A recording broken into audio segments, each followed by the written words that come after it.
देवेंद्र इस गांव का नाई है। नाई का काम करके किसी तरह उसका घर चलता है।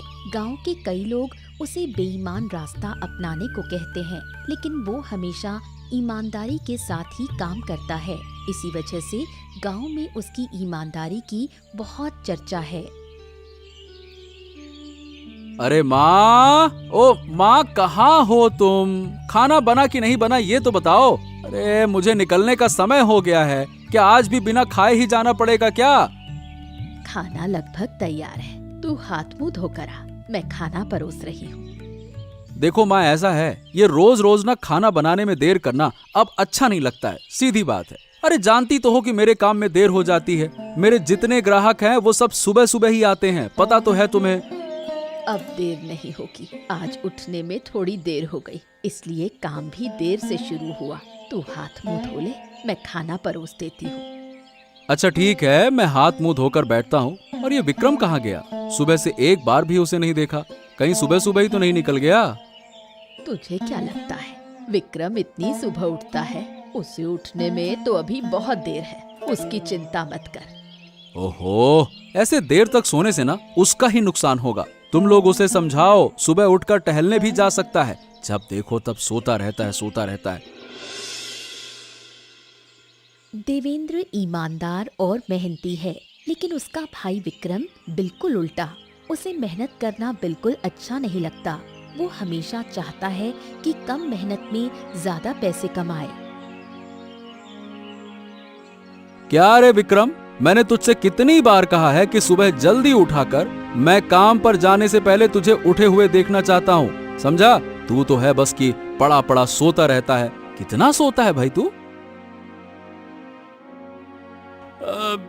क्या करूं भैया, आपका तो काम धंधा है, मेरा तो कुछ है ही नहीं। मैं तो बेरोजगार आदमी हूँ, इसीलिए आलस बहुत आती है। दिन भर सोता रहता हूँ।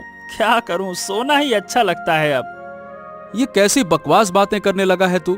मैं तो छोटा मोटा नाई का काम करता हूँ। तुझे पढ़ाया लिखाया, फिर भी यूं खाली बैठा है। कुछ तो कर सकता है ना? मैं तो कब से कह रहा हूँ भैया, चलो कोई ऐसा काम करते हैं जिसमें कम मेहनत में ज्यादा पैसा मिले, तब आपको भी नाई का काम नहीं करना पड़ेगा।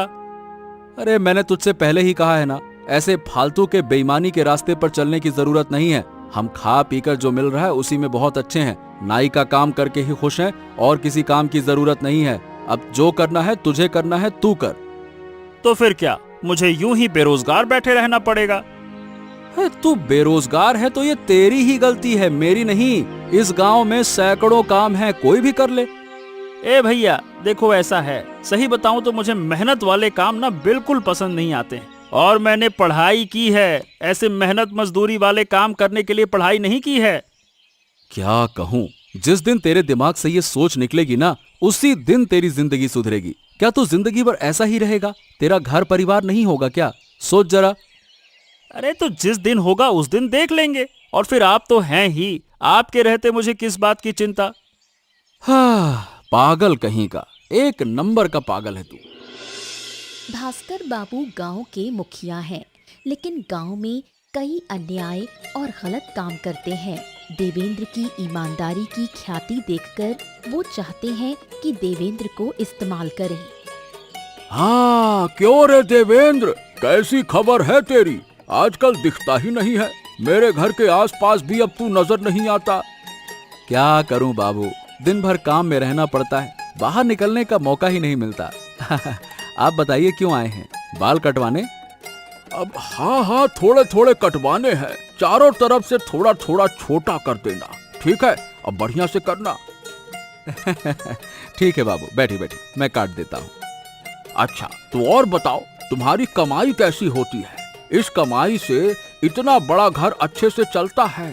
सुना है तुम्हारा भाई भी बेरोजगार घर पे पड़ा रहता है, बड़ा आलसी है वो। हाँ, ऊपर वाले की कृपा से मेरा घर तो अच्छे से चलता है बाबू, बाकी और कोई समस्या नहीं है। अरे नहीं नहीं नहीं, ऐसा नहीं है। अच्छा सुनो, मैं तुम्हें एक काम बता सकता हूँ। अगर मेरे साथ काम करना चाहो तो अच्छे खासे पैसे कमाओगे, तुम्हारा घर भी अच्छे से चलेगा। नहीं नहीं बाबू, मेरा घर तो अच्छे से चल रहा है। मेरी इतनी कमाई ही मेरे लिए काफी है। अरे देखो देवेंद्र, मौका हर बार नहीं आता, मौके का फायदा लेना चाहिए। जो मौके पे मारे चौका वही है असली आदमी।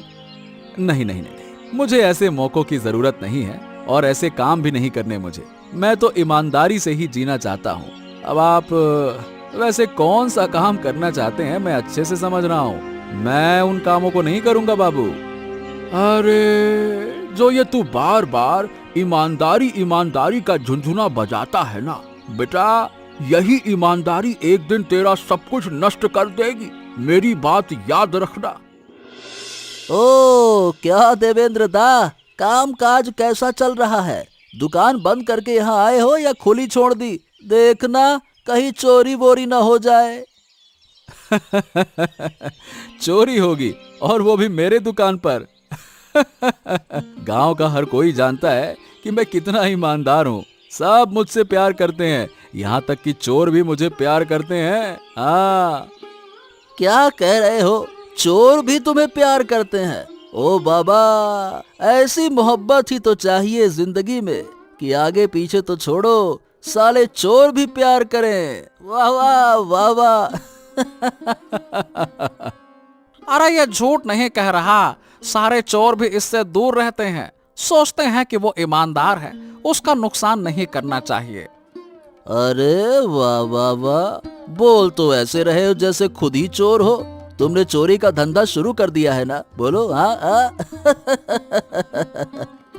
अरे धंधा तो शुरू कर लेता अगर तेरी तरह चालाक होता, पर मैं तेरी तरह चालाक नहीं हूं ना, इसलिए धंधा शुरू नहीं कर पाया। तू ही क्यों नहीं शुरू कर देता? हैं? अरे क्या बात करते हो? तुम मेरा अपमान कर रहे हो हैं?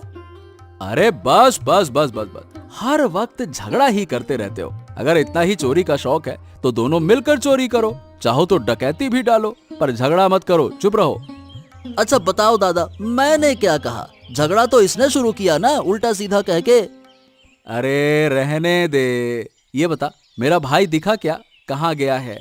दिन भर बकरी की तरह इधर उधर घूमता रहता है। अरे उसको बकरी क्यों कहते हो? वो तो कुत्ते जैसा है। यहाँ है तो पल भर में गायब, दूसरी जगह पहुंच जाता है। यहाँ वहाँ ऐसे फिरता है, पता नहीं जैसे पैर में उसके चक्के लगे हों। हाँ, ये तो तूने सही कहा। मेरा अपना भाई है, मैं कितने गीत गाऊं उसके लिए। उसकी जैसी आदत है, क्या कहूँ। लोग कुछ दिनों बाद उसे कुत्ता नहीं गधा भी कहेंगे। हाँ। तो फिर क्या, तुम्हें घर में अलग से गधे की जरूरत ही नहीं होगी, तुम्हारा अपना गधा ही काम आ जाएगा।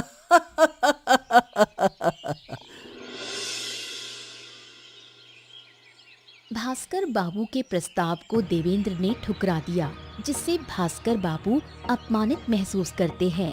बदला लेने के लिए वो पुलिस को बुलाकर झूठे आरोप में देवेंद्र को फंसाते हैं। नमस्ते साहब, क्या बात है? हमारे घर में कुछ हुआ है क्या? विक्रम कहाँ गया? मैं तो हमेशा उसकी ही चिंता करता रहता हूँ। उसने कुछ कर दिया क्या? विक्रम ने कुछ नहीं किया, किया है आपने। आप पर आरोप लगा है, उसी के लिए हम आपको पकड़ने के लिए आए हैं। चलो। क्या क्या मुझ पर आरोप लगा है? मैंने क्या किया? और ये आरोप लगाया किसने?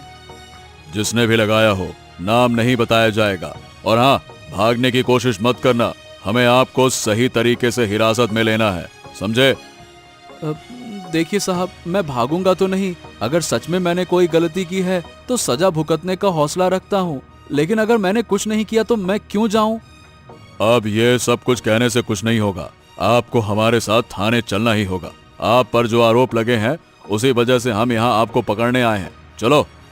अरे ये कैसी बात करते हैं साहब? किस आरोप में पकड़ रहे हैं और किसने आरोप लगाया ये भी मुझे नहीं बता रहे हैं। मैं थाने जाकर जेल जाऊं बिना कुछ जाने बूझे? देखो, ये सब बाद में होगा, पहले आप चलिए। ज्यादा बहस मत कीजिए, हमारा समय बर्बाद मत कीजिए, चलिए। क्या हुआ? मेरे बेटे को क्यों पकड़ रहे हो? मेरे बेटे ने क्या किया? वो इतना ईमानदार है, गांव का हर कोई इंसान उसे प्यार करता है। मेरा बेटा क्या कोई गलत काम कर सकता है? माँ तुम चिंता मत करो। अगर मैं ईमानदार हूँ और कोई गलत काम नहीं किया तो मुझे सजा मिलेगी ही नहीं। मैं जरूर लौट के आऊंगा, चिंता मत करो। हाय हाय रे, मेरे बेटे का ये कैसा सर्वनाश हुआ? किसने मेरे बेटे पर इल्जाम लगा दिया? मेरा बेटा कभी किसी का नुकसान नहीं कर सकता, फिर भी बेगुनाह होने के बावजूद उसे जेल की सजा भुगतनी पड़ रही है। आप मत रोइए माँ, आपके बेटे ने कोई गलत काम नहीं किया है। आपका बेटा हमेशा सच्चाई के रास्ते पर ही चला है, इसलिए उसे कोई सजा नहीं होगी। हम चाहे जैसे भी हो आपके बेटे को छुड़ाकर लाएंगे ही। मैं क्या करूं बहू, मेरे हाथ में तो अब कुछ भी नहीं है। मैं किसके पास जाऊं? कैसे छुड़ाऊं अपने बेटे को? आप चिंता मत कीजिए, मैं और विक्रम मिलकर आपके बेटे को छुड़ाएंगे। उसके लिए सबूत लाएंगे हम। हाय रे, इस गांव में मेरे बेटे की कितनी इज्जत थी और अब कितनी रह गई। उसकी नाम भर की भी इज्जत नहीं बची। गांव का हर इंसान अब यही कहेगा कि मेरे बेटे को पुलिस ने पकड़ लिया। माँ, सफलता के दरवाजे तक पहुँचने के लिए ऐसी बहुत सी बाधाएं आती हैं, और जो अच्छे इंसान हैं वो आपके बेटे को जरूर पहचानेंगे। वैसे भी हम साबित कर देंगे कि आपका बेटा बेगुनाह है। जिन्होंने उसे फंसाया है उन्हें कड़ी सजा मिलेगी। बस ऐसा ही हो बहू, ऐसा ही हो। जिसने मेरे बेटे का सर्वनाश किया है उसे मैं किसी भी हाल में नहीं छोड़ूंगी। जरूर किसी गुस्से या दुश्मनी की वजह से ही आपके बेटे को इस तरह फंसाया गया, लेकिन मैं आपसे वादा करती हूँ माँ, आप टूटिएगा नहीं। मैं आपकी गोद में आपके बेटे को वापस लाकर रहूंगी।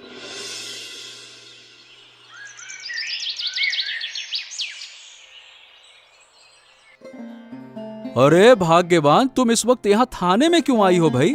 चलो जाओ, तुम अभी अभी घर चले जाओ। लोग देखेंगे तो क्या कहेंगे, घर की बहू थाने आई है, हैं? मुझे इन सब की परवाह नहीं है।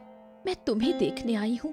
पूरे दिन तुम जेल में रहे, क्या खाया पिया कुछ भी मुझे पता नहीं। उधर तुम्हारी माँ रो रो कर बेहाल हो रही है। ओहो, माँ को रोने से मना करो, समझाओ। मुझे यकीन है कि मैंने कोई गुनाह नहीं किया है। मैं हमेशा सच्चा रहा हूँ, इसीलिए मुझे कोई सजा नहीं होगी।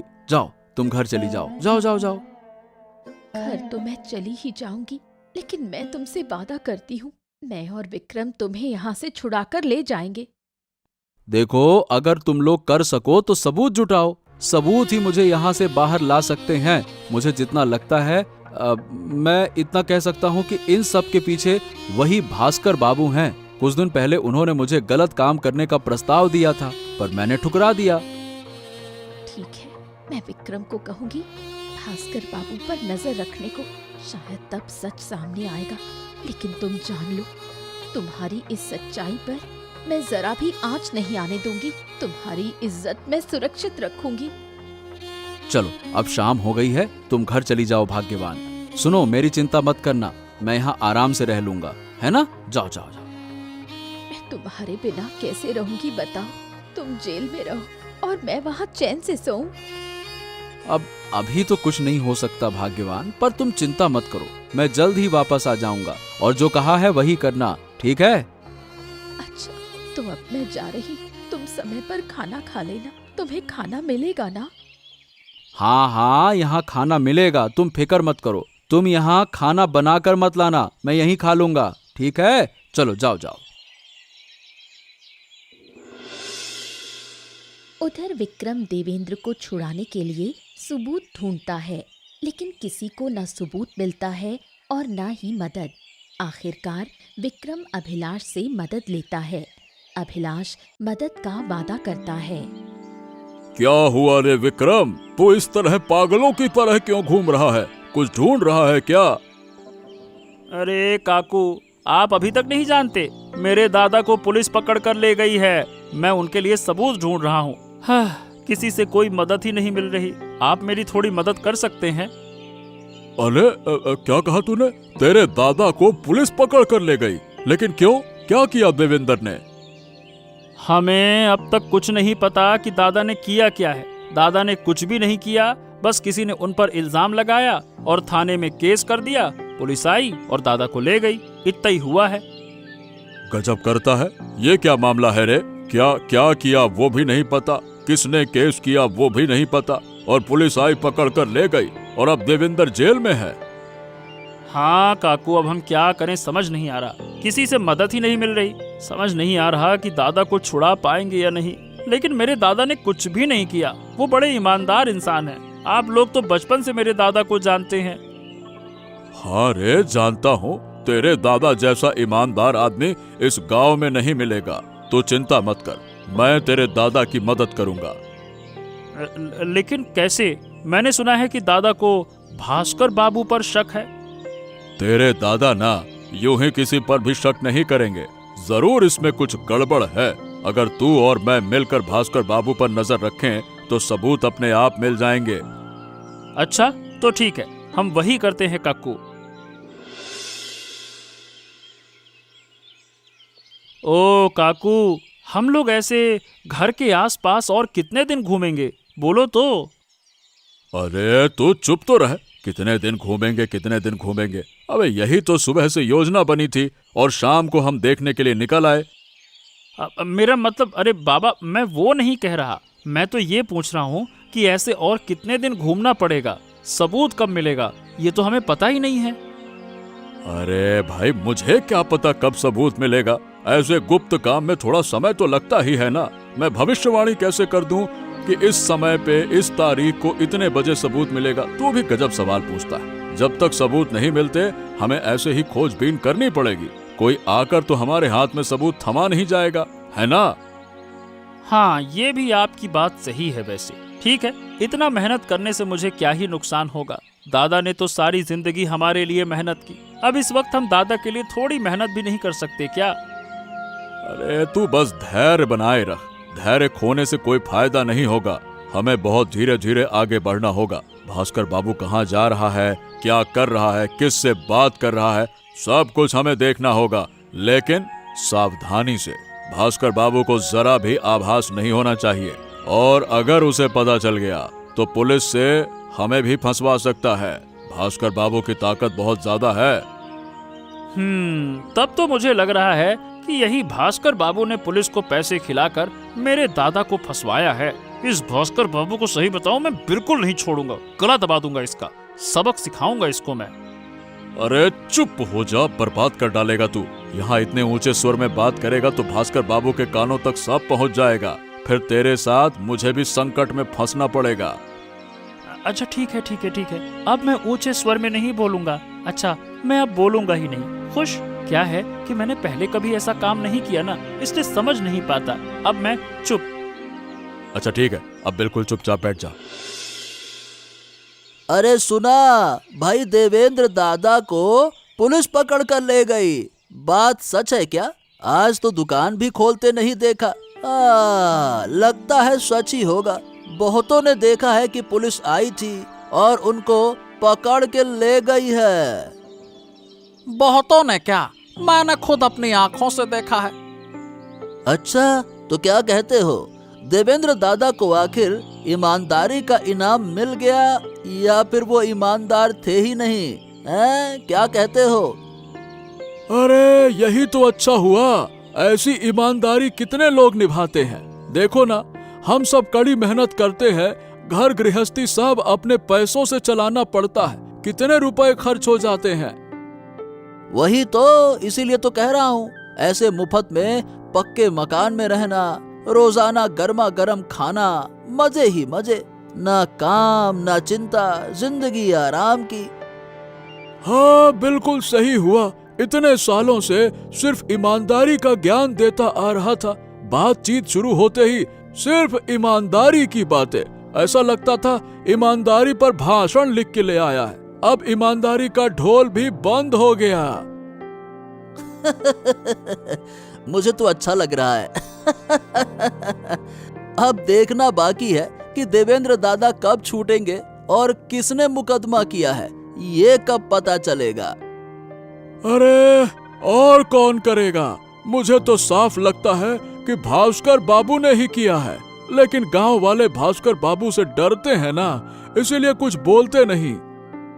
अच्छा, तो फिर जरूर देवेंद्र दादा ने भास्कर बाबू के साथ में कोई गड़बड़ की होगी, तभी तो मुकदमा कर दिया। अब जाओ जेल में बैठो और हवा खाओ। और नहीं तो क्या, लेकिन तू इतना मत उछल भोला। जिस दिन तू फंसेगा ना उस दिन समझेगा भास्कर बाबू कब किसे जेल भिजवा दें, कोई कुछ नहीं कह सकता। अरे भिजवाए तो भिजवाए, मैं भी मुफ्त में जेल की हवा खाकर आऊंगा। बढ़िया खाना पीना रहना एकदम मजे में।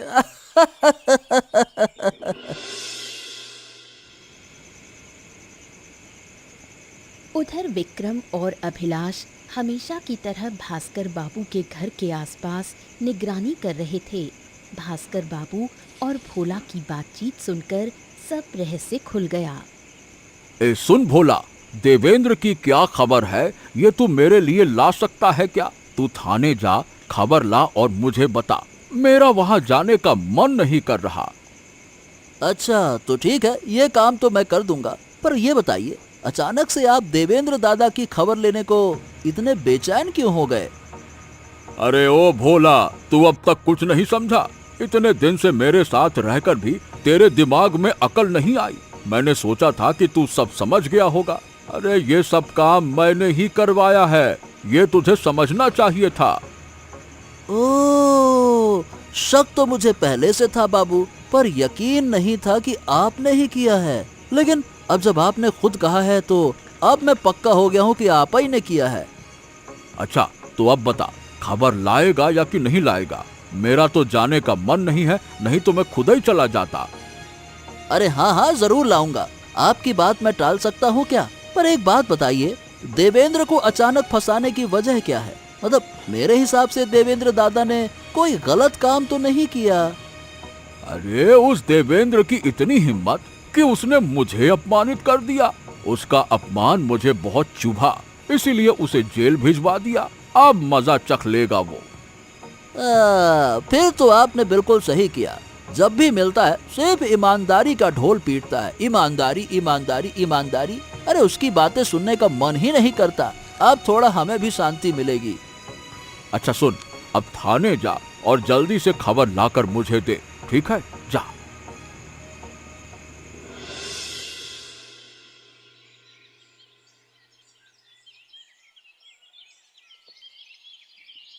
अरे माँ, आपने कल से कुछ भी नहीं खाया, अब तो थोड़ा सा खा लीजिए। आप बीमार हो गई तो आपका बेटा लौट कर आएगा तो मैं उसे क्या जवाब दूंगी? क्या करूं बेटी, बेटे के बिना मैंने कभी कुछ नहीं खाया। आज बेटा पास नहीं है, वो क्या खा रहा है क्या नहीं ये भी तो मुझे नहीं पता। उसके बिना मैं कैसे खाऊं?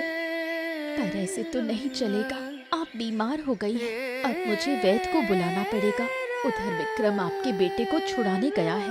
अब अगर बेटा लौटते ही देखे कि उसकी माँ बीमार होकर बिस्तर पर पड़ी है तो वो हमारे बारे में क्या सोचेगा?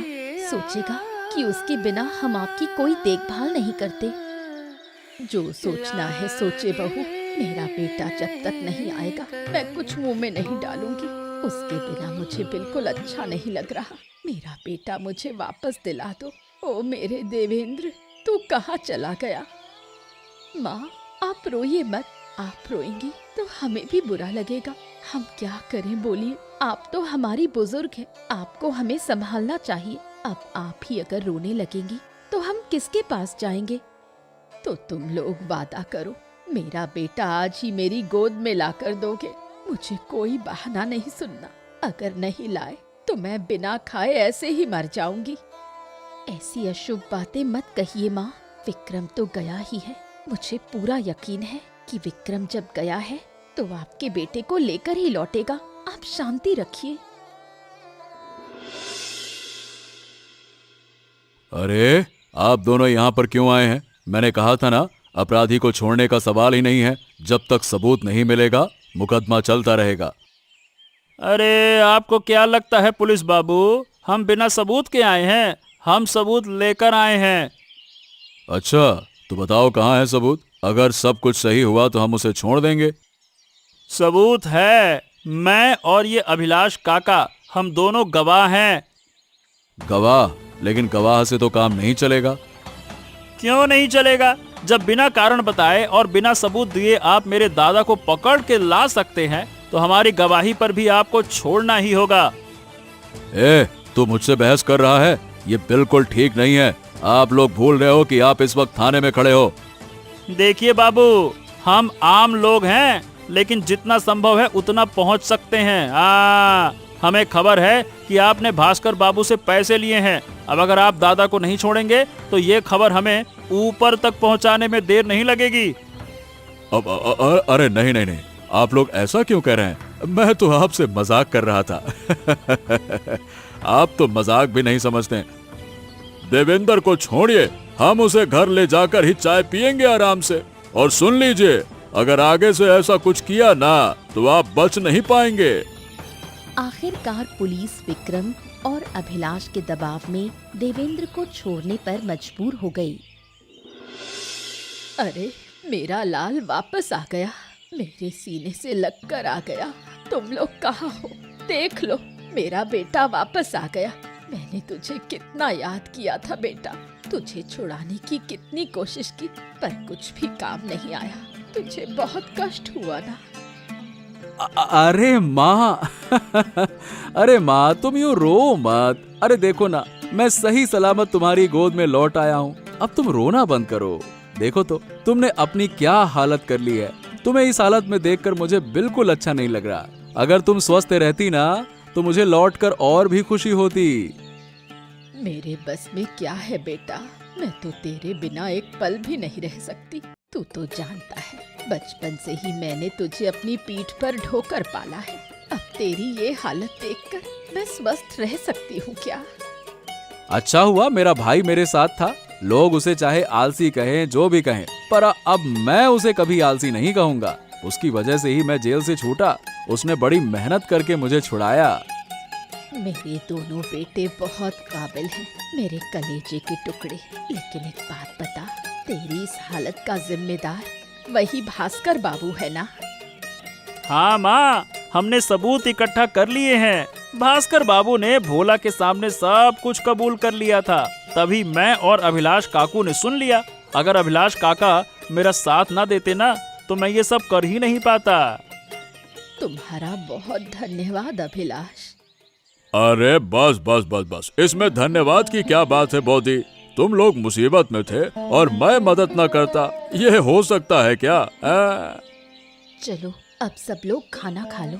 इन दिनों किसी ने भी ठीक से कुछ नहीं खाया।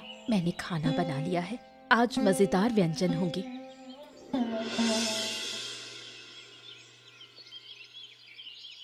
दादा, ओ दादा, दादा कहाँ हो तुम? तुम्हारे लिए खुशखबरी है, जरा आओ तो सही। अरे मेरे से तो सब्र नहीं हो रहा दादा।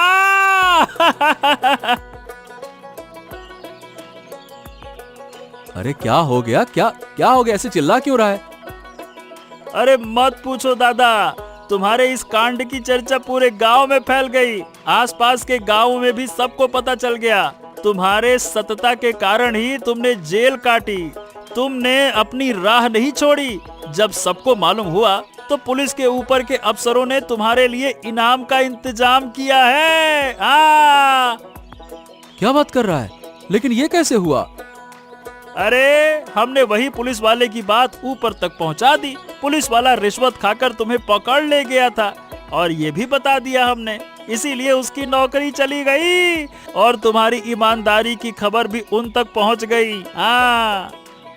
देखा, मैंने कहा था ना, एक दिन सत्य का फल जरूर मिलेगा। ऊपर वाला कभी अच्छे लोगों के साथ बुरा नहीं करता। हाँ, आखिरकार ऊपर वाले ने हमारी तरफ नजर डाली, हमें हमारा हक और सम्मान वापस मिला। सिर्फ सम्मान नहीं, हमें बहुत धन दौलत भी मिला है, जिससे हम बहुत अमीर बन सकते हैं। अरे बस बस बस, अमीर बनने की जरूरत नहीं है। वो धन गांव के गरीब लोगों में बांट दो और कुछ पैसे मेरी नाई की दुकान की मरम्मत के लिए रख लेना, बस। देखा दादा, तुम इस आखिरी वक्त में भी अपने ईमान के पैसे गांव वालों में बांटना चाहते हो। यही तो तुम्हारी सत्ता का असली प्रमाण है। वाह! देखो, मैं चाहता तो पहले ही अमीर बन सकता था, बहुत पहले से, पर मैंने कभी वो रास्ता नहीं चुना। मैंने सतता के लिए इंतजार किया और आखिरकार सतता के पुरस्कार के रूप में सम्मान और धन दोनों मिले। मैं भी तुम्हारे रास्ते पर चलूंगा दादा। ईमानदारी का रास्ता, सतता का रास्ता। अब से जो भी करूंगा सतता के साथ करूंगा। आखिरकार देवेंद्र ने अपने इनाम का अधिकांश हिस्सा गांव वालों में बांट दिया। उधर गांव के लोग भास्कर बाबू की करतूत जान गए। आखिरकार भास्कर बाबू गांव छोड़कर भाग गए। ऐसी ही रोचक कहानियां देखने के लिए हमारे चैनल को सब्सक्राइब करना ना भूलें। अच्छा बताओ दोस्तों, देवेंद्र दादा का यहाँ क्या पेशा था?